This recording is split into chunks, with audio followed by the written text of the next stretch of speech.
fifth best second baseman in the 1970s is Dave Cash.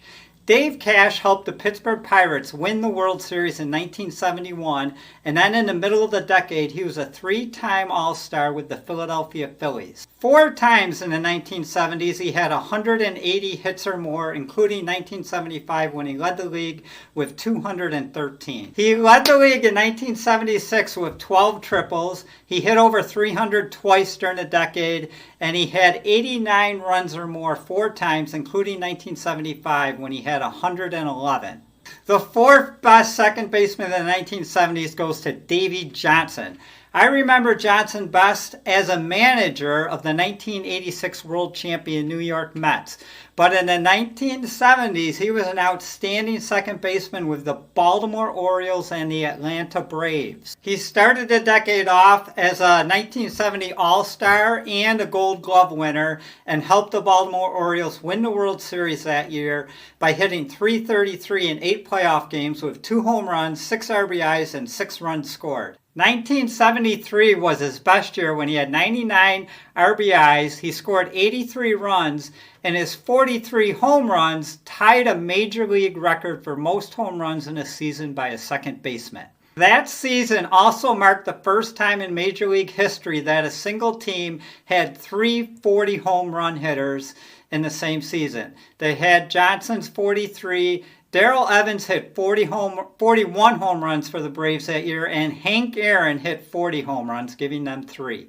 For the decade, Johnson hit 107 home runs, scored 367 runs, and had nearly 400 RBIs. He was a 2-time All-Star and also a 2-time Gold Glove Award winner. If you're enjoying this video, please take a moment to subscribe. The 3rd best second baseman of the 1970s was Bobby Grich. Bobby Grich was drafted in the 1st round directly out of high school, played 7 years with the Baltimore Orioles before joining the California Angels, and we are going to talk later about how he ended up with the California Angels. He was a 4-time All-Star and also a 4-time Golden Glove Award winner with great hands, good range, and a very strong arm. In 1973, he broke an all-time record with a fielding percentage of .995. And then a bunch of years later, he would break his own record with a fielding percentage of .997. His best season was in 1979 with the California Angels when he hit 30 home runs, had 101 RBIs, and he scored 78 runs with a .294 batting average. So my favorite Bobby Grich story is how he ended up playing for the California Angels. In 1976, he was a free agent, and he turned down a $2.2 million offer with the hated New York Yankees to sign with the California Angels for $1.5 million. Bobby Grich is a member of both the Baltimore Orioles and the California Angels Halls of Fame. The second best second baseman of the 1970s was a 2-time All-Star, leadoff hitting, base-stealing extraordinaire Davey Lopes. Lopes stole 40 bases or more 6 times, including a league-leading 77 in 1975.